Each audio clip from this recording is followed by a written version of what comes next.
भगवान बुद्ध आणि त्यांचा धम्म तृतीय अखंड भाग 5वा. सद्धम्म म्हणजे काय, त्यामधील पाठ दुसऱ्यामधील पहिला. धम्माला सद्धम्माचे रूप येण्यासाठी त्याने प्रज्ञेला उत्तेजन दिले पाहिजे.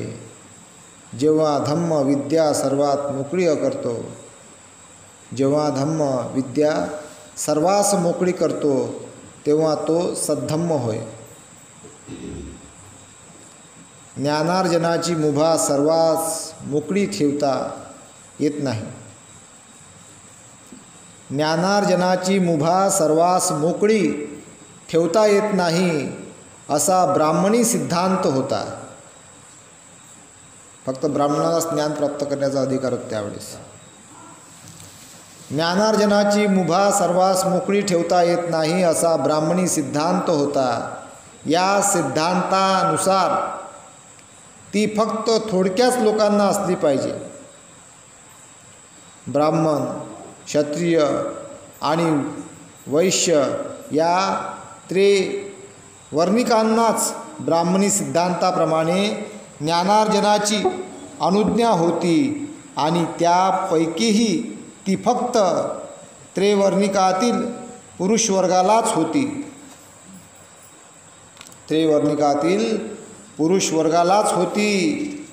स्त्रिया ह्या ब्राह्मण, क्षत्रिय अथवा वैश्य असोत, त्याप्रमाणेच शूद्र पुरुष असो अथवा स्त्री असो, त्या सर्वांना ज्ञानार्जनाचाच काय पण साक्षरतेचाही अधिकार नव्हता.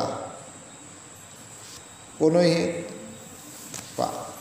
एवढी भयंकर अवस्था होती महिलांची. त्यांना शिक्षणाचा अधिकारच नाही, मग ते कोणत्याही वर्णाची असो.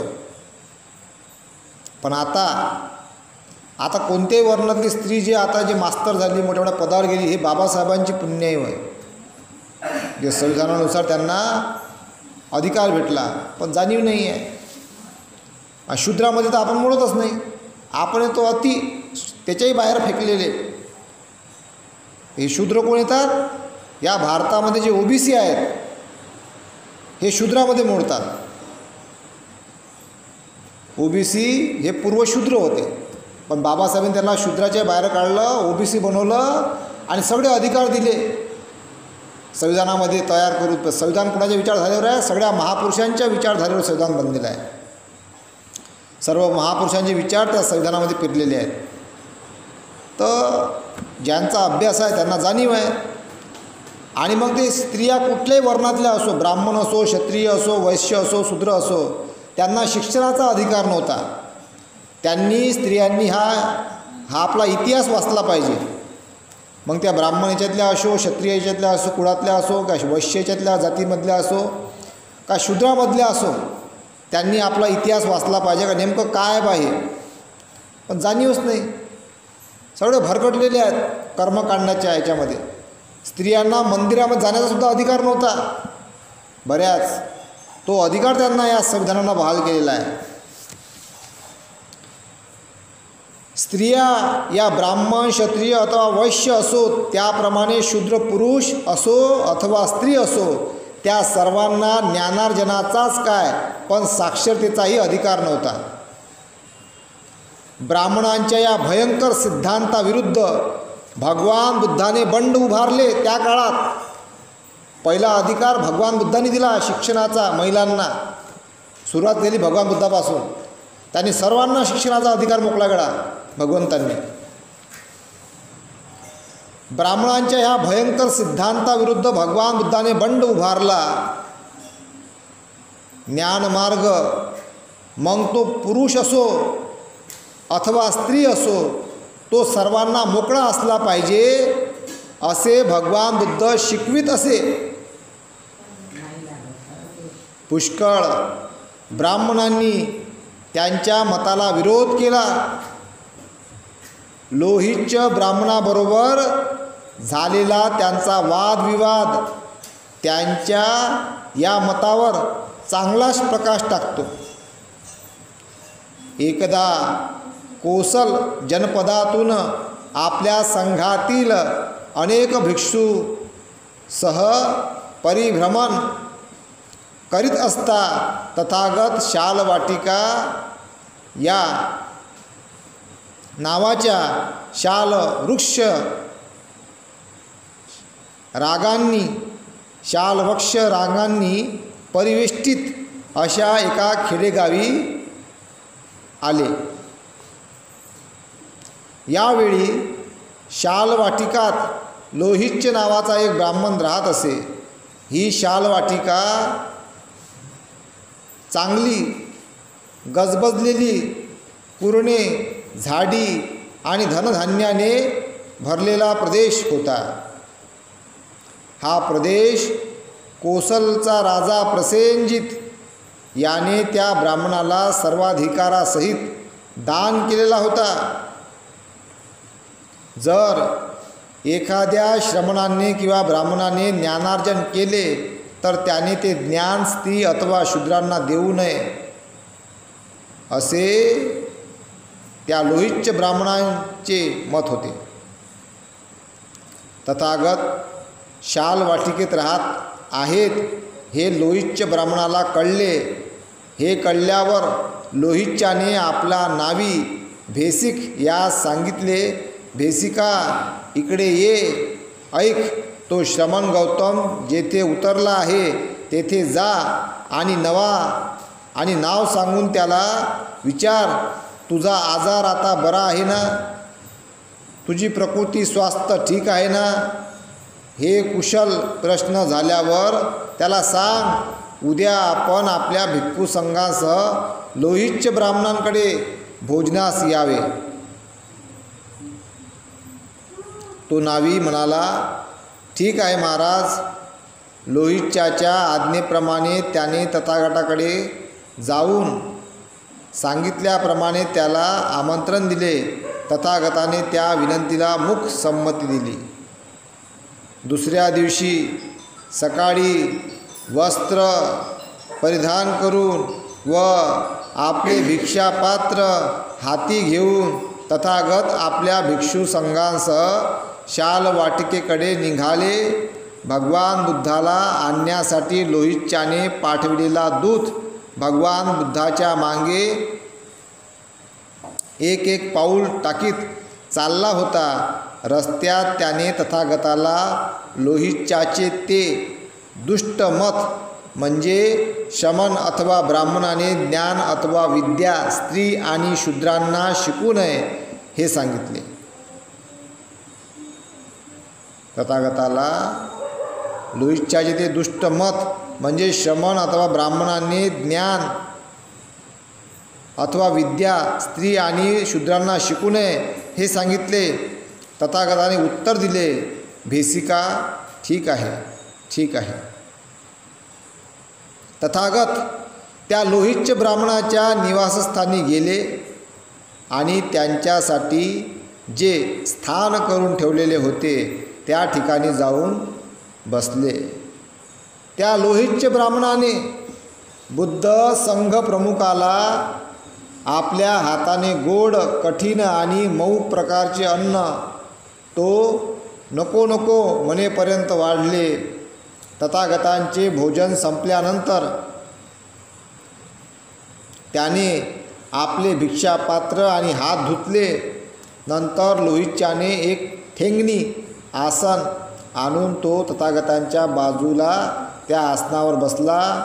लोहिच्च अशा रीतीने बसल्यावर तथागताने विचारले, लोक म्हणतात की शमन अथवा ब्राह्मणाने ज्ञान अथवा विद्या स्त्री अथवा शूद्रांना शिकू नये असे तुझे मत आहे, ही गोष्ट खरी आहे काय? लोहिच्च म्हणाला, होय गौतमा, माझे मत तसेच आहे. लोहिच्च, तुला काय वाटते? तू शालवाटिकेत नांदत आहेस नाही का? होय गौतमा, मी शालवाटिकेत नांदत आहे. लोहिच्च, मग कल्पना कर की जर कोणी असे बोलला, या शालवाटिकेत लोहिच्च ब्राह्मणाचे राज्य आहे, त्याला एकट्यालाच या शालवाटिकेचे उत्पन्न आणि त्यात उत्पन्न होणारा माल याचा उपभोग घेऊ द्या, दुसऱ्या कोणालाही काही देऊ नका. असे बोलणाऱ्याला तुझ्यावर अवलंबून राहणाऱ्याला तुझ्यावर अवलंबून असणाऱ्याला तो संकटात टाकणारा आहे असे तू मानशील की नाही? अर्थात गौतमा, मी त्याला संकट निर्माताच समजेल. अशा संकट निर्मात्याला तू त्याच्या हितकर्ता मानशील काय? लोहितच्याने उत्तर दिले, अर्थात नाही गौतमा, मी त्याला त्याचा हितकर्ता मानणार नाही. अशा रीतीने त्याच्या हितार्थ पर्वा न करणाऱ्या माणसाचे अंतःकरण प्रेमभावयुक्त आहे की वैरभावयुक्त आहे असे तू म्हणशील? गौतमा, मी ते वैरभावयुक्त आहे असे मानेन. पण ज्यामुळे माणसाचे अंतःकरण वैरभावयुक्त होते तो सिद्धांत तू चांगला की वाईट मानशील? गौतमा, मी तो सिद्धांत चांगला आहे असेच मानेन. मग लोहितच, गौतमा, मी तो सिद्धांत वाईट आहे असेच मानेन. पण ज्यामुळे माणसाचे अंतःकरण वैरभावयुक्त होते तो सिद्धांत चांगला आहे की वाईट मानशील? गौतमा, मी तो सिद्धांत वाईट आहे असेच मानेन. मग लोहितच, मला सांग, कोसलचा प्रसेनजित राजा काशी आणि कोसल प्रांताचा अधिपती नाही काय? होय गौतमा, तो कोसल आणि काशीचा अधिपती आहे. मग लोहितच, कल्पना कर, कोणीतरी असे बोलला की कोसलचा प्रसेनजित राजा यांच्या छत्राखाली काशी आणि कोसल प्रांत आहेत. त्याला एकट्यालाच त्या काशी कोसलचे उत्पन्न आणि तेथे उत्पन्न होणारा माल यांचा उपभोग घेऊ द्या. दुसऱ्या कोणाला काही देऊ नका. तर असे बोलणाऱ्या मनुष्याला तू आणि जे इतर प्रसेनजितांचे आश्रित आहेत त्यांना संकटात टाकणारा मनुष्य म्हणून तू मानशील की नाही? होय गौतमा, मी त्याला संकट करताच समजेल. अशा संकटकर्त्या माणसाला तू हितकर्ता मानशील काय? नाही गौतमा, तो त्याचा हितकर्ता नव्हे. आणि जर तो त्याचा हितकर्ता नसेल तर त्याचे अंतःकरण लोकांसंबंधी प्रेमयुक्त आहे की वैरयुक्त आहे? गौतमा, ते वैरयुक्त आहे. ज्या सिद्धांताने माणसाचे अंतःकरण वैरयुक्त होते तो सिद्धांत तुझ्या मते वाईट की चांगला? गौतमा, तो सिद्धांत वाईट आहे.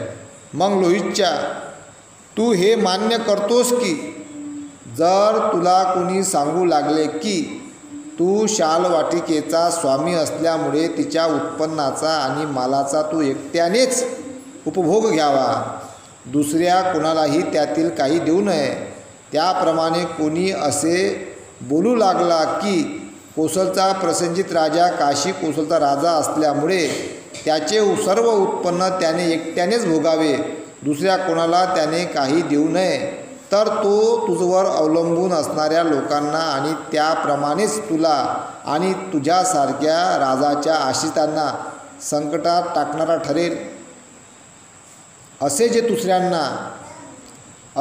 दुसऱ्यांना संकटात टाकतात त्यांच्या ठिकाणी प्रेमभावनेचा अभाव आणि वैरभावाचा प्रभाव दिसतो आणि अंतःकरणात वैरभावाचा प्रादुर्भाव करणारा सिद्धांत हा गैर आहे. तद्वत हे लोहितच, जो कोणी श्रमण अथवा ब्राह्मण विद्या आणि ज्ञान स्त्री पुरुषांना देऊ नये असे म्हणतो त्याचे ते मत वैरभावावर आधारल्यामुळे तो संकट निर्माता ठरतो. अशा प्रकारे जो कोणी स्त्री शूद्रांना ज्ञान आणि विद्या देऊ नये असे म्हणतो तो दुसऱ्यांच्याच मार्गात अडचणी उभ्या करतो, तो त्याचा हितचिंतक ठरत नाही. अशा प्रकारे जो मनुष्य दुसऱ्यांचे हितचिंतित नाही तो त्याचा शत्रू ठरतो. आणि जो सिद्धांत एकाला दुसऱ्याचा शत्रू बनवितो तो सिद्धांत गैर आहे. बघा, सिद्धांत म्हणजे आपण त्याला विचार म्हणू. तो विचारांचं हे सगळं आणि पुऱ्या जगामध्ये एक विचारांचं हे चालू आहे वातावरण. म्हणजे कुणी रागाचं वातावरण पेरते, कुणी द्वेषाचं वातावरण पेरते, कुणी लोभाचं वातावरण पेरते, कुणी मोहाचं वातावरण पेरते आणि त्या वातावरणाच्या बलावर काही मग हानी होते. तर भगवंतानं म्हटलं का ज्या सिद्धांतानं, ज्या तत्त्वज्ञानानं, जे कोणतं तत्त्वज्ञान असेल, कोणते याचं असेल, ज्या विचारानं जर एखादा माणूस हिंसा करू राहिला, ते विचार काही कामाचे नाही आहे, ते गैर आहे विचार. जर एखादा विचार कोणी जर असं हे करू राहिला असेल आणि त्यांना हिंसा होऊ राहिली असेल, तर ते विचार फालतू आहे, गैर आहे. त्याला वेळेचं भान नाही आहे, कोणत्या वेळेस काय बोललं पाहिजे, तर मग ते विचार वाईट आहे म्हटलं भगवंतांनी. पण असे जे लोक रागाचं, द्वेषाचं, लोभाचं, मोहाचं वातावरण पेरतात, अशा लोकांपासून दूर राहायला पाहिजे. त्यांचं ऐकू नये. कारण आज तेच चालू आहे आपल्या भारतामध्ये. जिकडं तिकडं भांडणं लावायचाच प्रयत्न चालू आहे. याले बोला, त्याले बोला, असं बोला, तसं बोला, याच्या धर्मावर बोला, त्याच्या धर्मावर बोला, जातीवर बोला, असं द्वेष पसरवणं चालू आहे. किती मूर्ख मानसिकता म्हणा, किती दरिद्री म्हणावते, किती अज्ञान म्हणा, का दोन समुदायामध्ये भांडणं लावण्याचा प्रयत्न करतात, दोन धर्मामध्ये भांडणं लावण्याचा प्रयत्न करतात. यापासून फक्त हानी होते. मग कधी डोळे उघडते माहिती आहे काय? जेव्हा मग भयंकर हानी होते, मग सगळे राहते अशा पडलेले. जसं ते सम्राट अशोकाला वाटलं होतं, एवढ्या मोठ्या सम्राट अशोकानं कलिंगचं युद्ध जिंकलं होतं, लाशाच लाशा.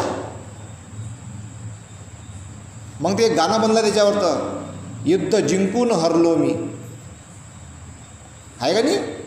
युद्ध जिंकून हरलो मी. मग काय वाटते माणसाने, असं अशी जर हानी झाली, मग सगळेच आप एकटाच राहिला, मग एकटाच राहा म्हणा. आता जर असं जर युद्ध झालं, एकामेकाला मारू मारू मारू मारू जर सगळेच मेले, एकटाच राहा, तो मी जिंकलो, तू एकटाच राहा. आता काय कामाची अशी हानी?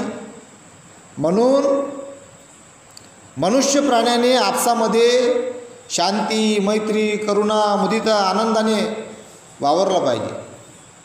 आणि हे आपण पेरलं पाहिजे. ह्या बाबी जर तुम्ही पेरल्या आणि दुरुस्त्या केल्या तर चांगलं होते.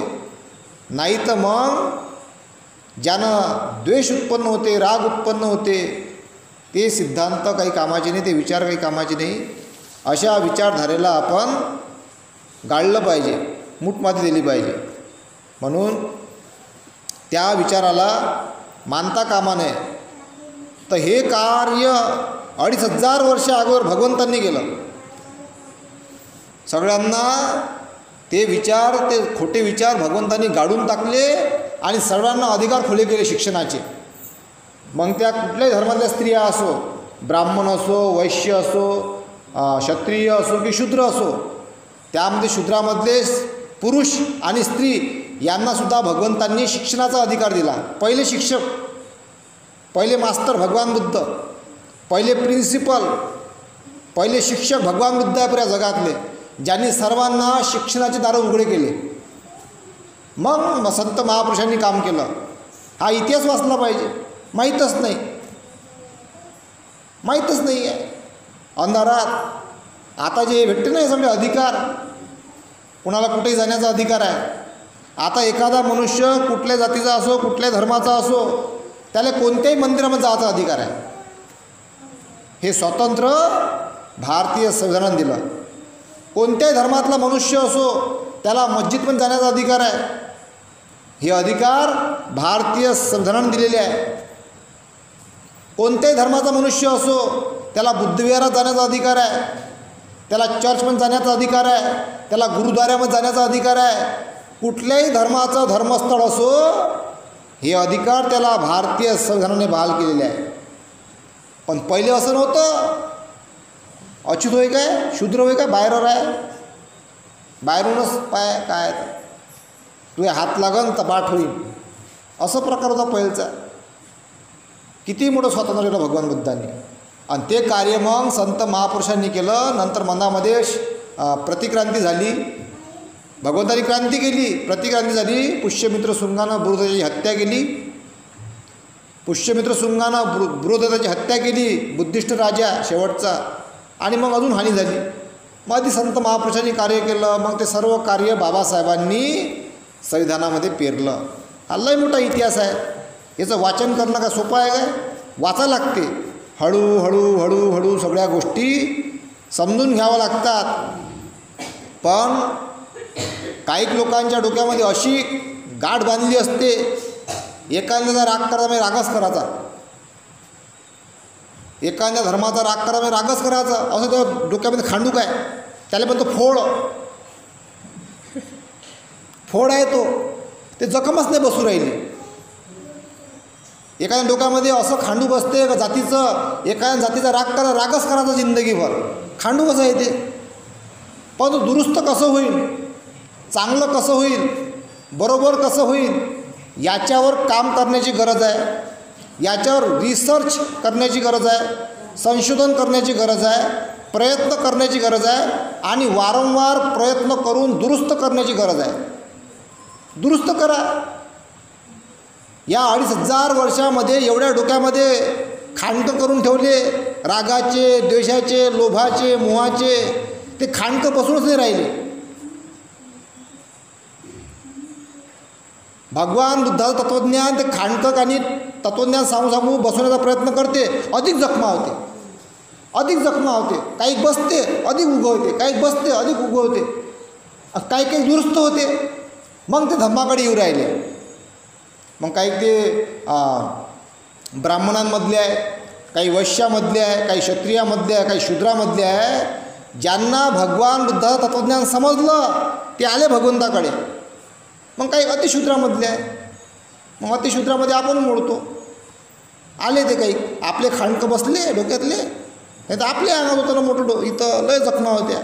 पुऱ्या बाबासाहेबानं पुऱ्या जखमाच बसून टाकल्या, मलमपट्टीच केली. या रे इकडं एकाएकाची मलमपट्टी केली. ह्या भाषणं देऊ बोलू पुरी मलमपट्टी केली.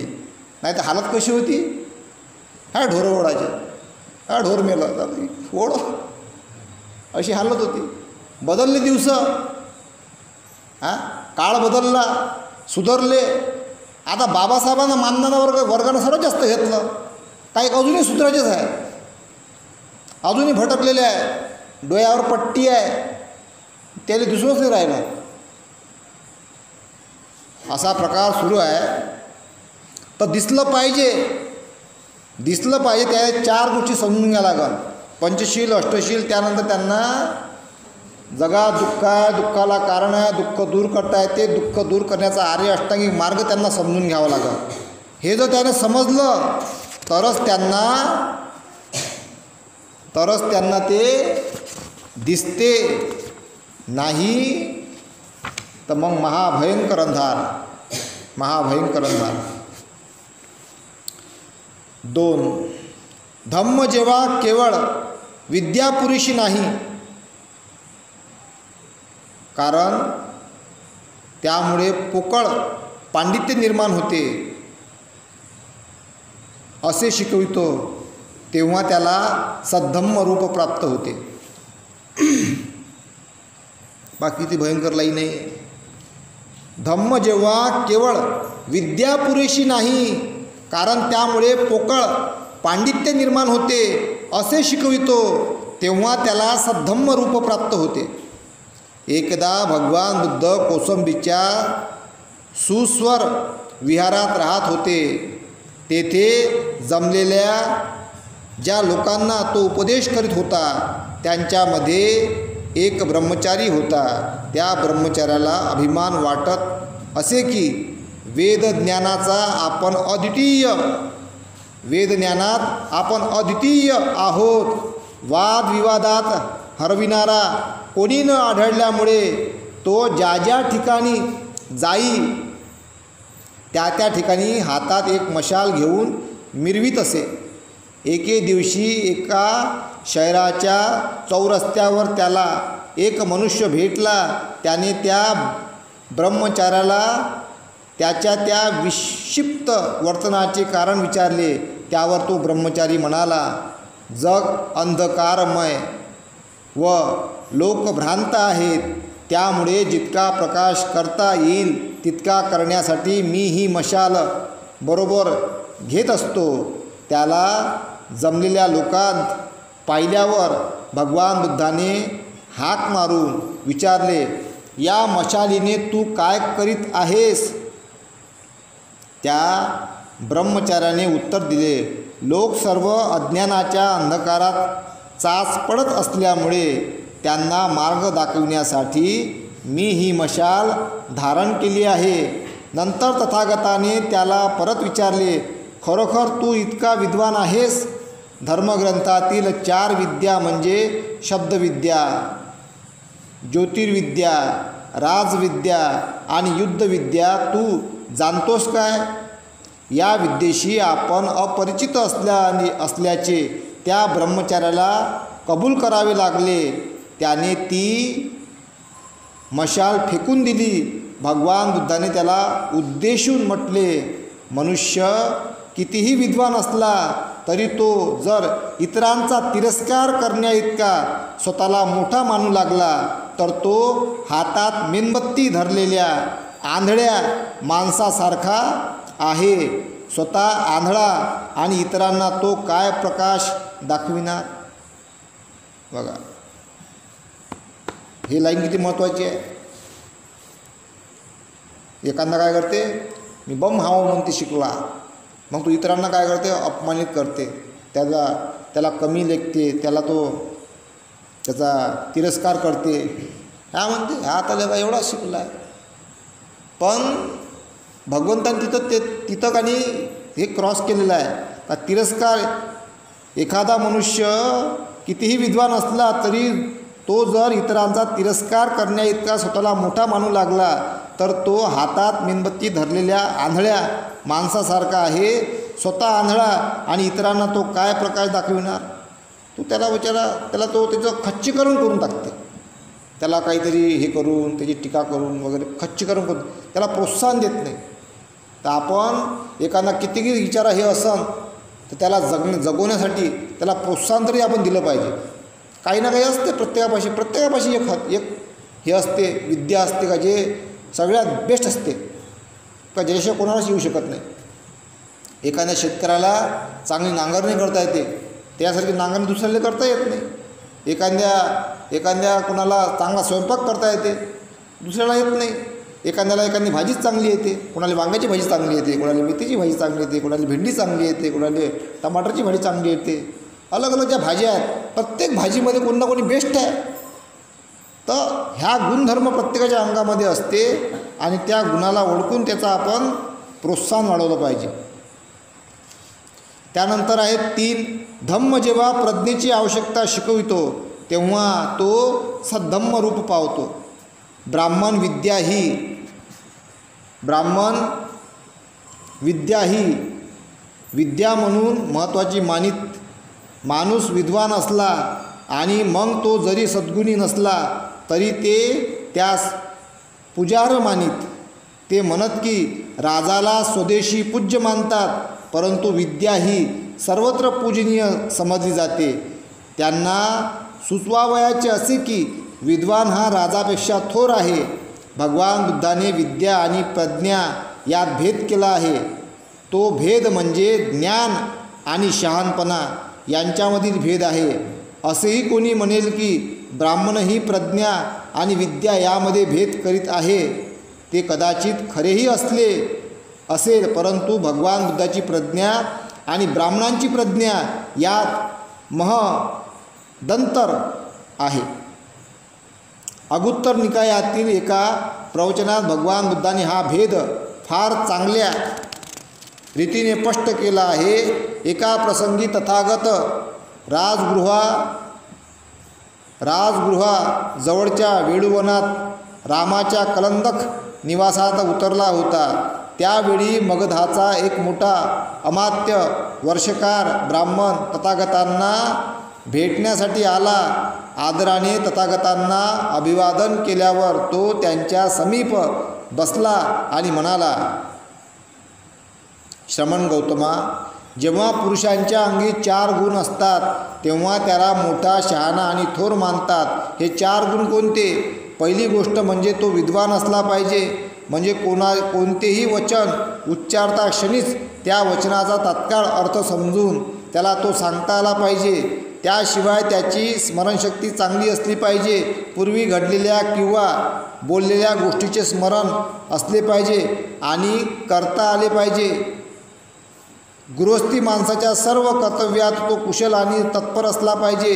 कोणते कारण योग्य आणि कोणती कारणे उचित हे ठरविण्यात तो तरबेज असला पाहिजे. शमन गौतमा, माणसाच्या ठिकाणी हे गुण असले की आम्ही त्याला श्रेष्ठ पुरुष समजतो. असा कोण म्हणते? तो अमात्य वर्षकार ब्राह्मण.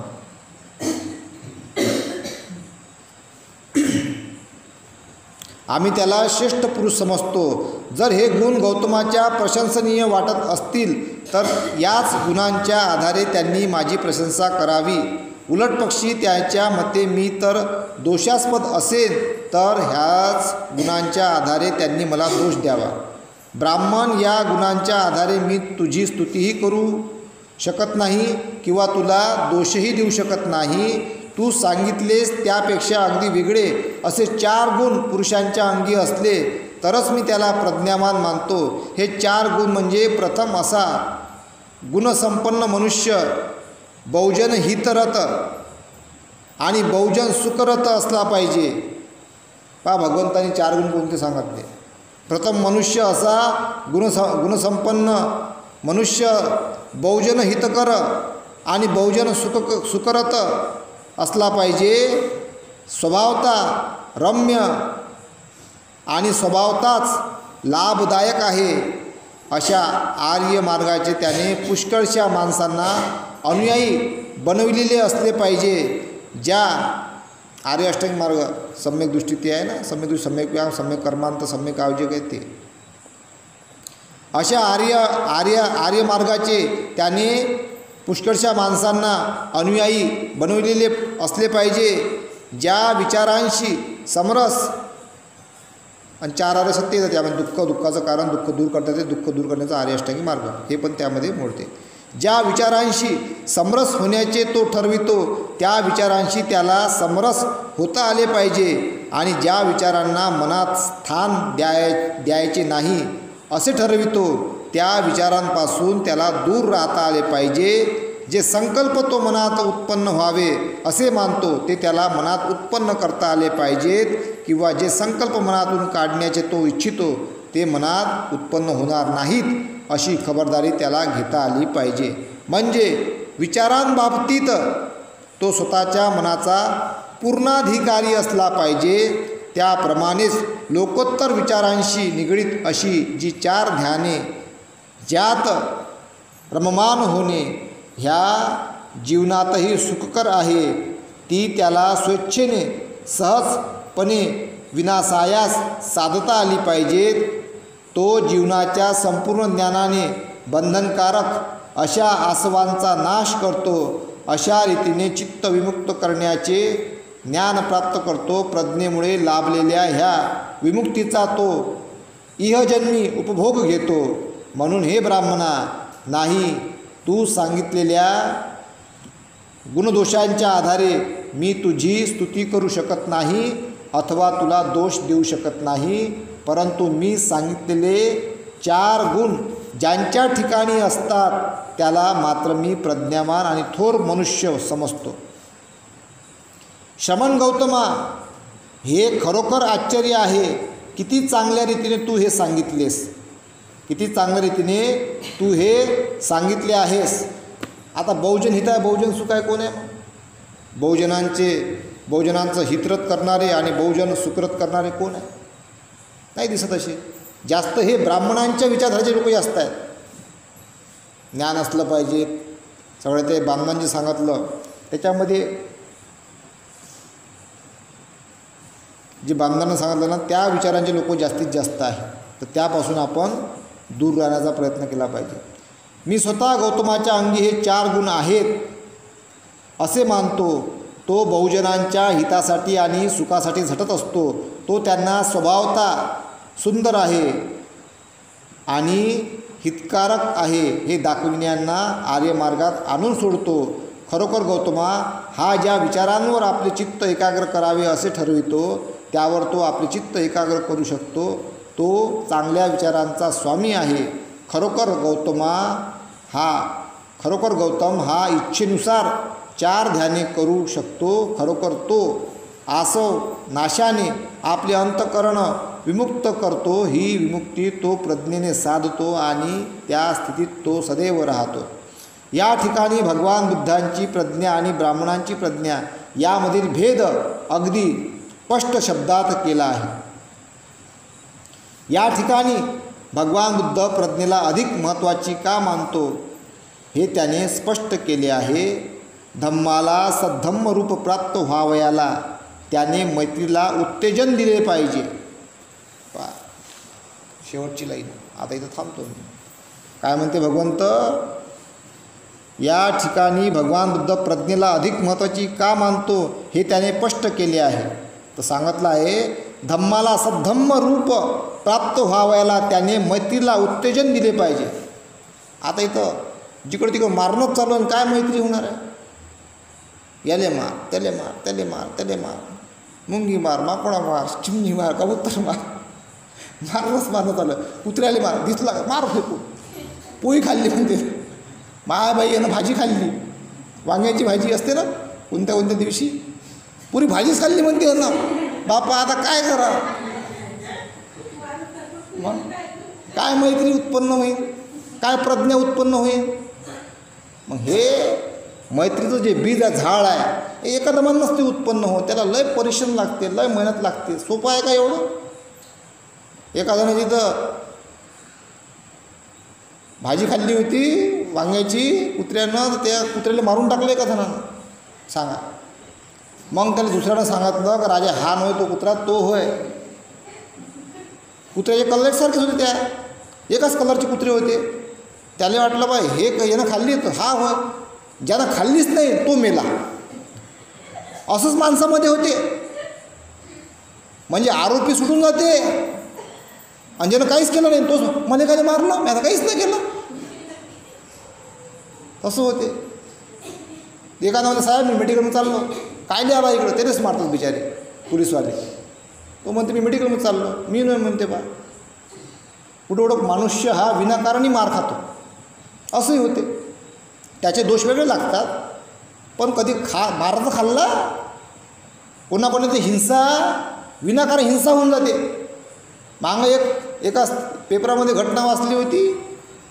पहा लोकांमध्ये प्रज्ञा नसल्याला मैत्री नाही तर काय होते, पहा कशी हानी होते. एका महिलेपाशी काही बाळ होतं, चोर चोर चोर, त्या बाईलाच मारून टाकलं गर्दीनं. मग चौकशी झाली, पोलिसांना चौकशी केली, माहीत पडलं का ते बाळ तिथंच होतं, ते त्या बाळाची आई होती. लोक मैत्रीच नाही लोकांपाशी. अरे तू चोर जरी असन तरी मारायचा अधिकार नाही आहे. कायदा काय म्हणते, तिला पकडा. ते चांगली होय का वाईट पोलीस पकडते, मग माहीत पडतं. पकडलं असतं येईल दिलं असतं काय, हे तर माझ्याच लेकरू आहे, पाहिलं टाकून चलो जा, तुला सोडून दिलं असतं इथे, कारण लेकरू तिचं होय. आणि चोर असती तर तिला चौकशी केली असती, पण जीव तर नसता गेला. असे बैताळ बेले काही लोक आहे, काही चांगले आहे, काही वाईट आहे. का? त्यांच्यापाशी भगवंता धम्म नाही आहे, त्यांच्यापाशी मैत्री नाही आहे, प्रज्ञा नाही आहे. प्रज्ञा नसेल एवढी भयंकर हानी होते. या ठिकाणी भगवान बुद्ध प्रज्ञेला अधिक महत्त्वाची मानतो. का मानतो हे त्याने स्पष्ट केले आहे. धम्माला सद्धम्म रूप प्राप्त व्हावयाला त्याने मैत्रीला उत्तेजन दिले पाहिजे. आता मनामध्ये राग आहे, द्वेष आहे, काय मैत्री उत्पन्न होय? इथंच तर हानी आहे सगळी. हिंसाच हिंसा, हानीच हानी, रागच राग, द्वेषच द्वेष. भयंकर माणसं कल्पना करत राहतात. त्यापासून त्याच्या मनामध्ये प्रज्ञाचं लय दूरची गोष्ट आहे. मामूली कणभर अशी मैत्रीसुद्धा उत्पन्न होत नाही, काहीच नाही होत. आणि म्हणून सगळ्या हानी होऊ राहिली. म्हणून मैत्रीला महत्त्वाची आहे. मैत्रीचं बीज हे आपल्या अंगी असलं पाहिजे. आपण ते मैत्रीचं बीज प्रज्ञाच्या रूपामध्ये, प्रज्ञाच्या मार्गाने मैत्रीचं बीज आपण आपल्या अंगामध्ये उत्पन्न कराल अशी मी आशा बाळगतो. आणि इथेच थांबतो. साधू साधू साधू.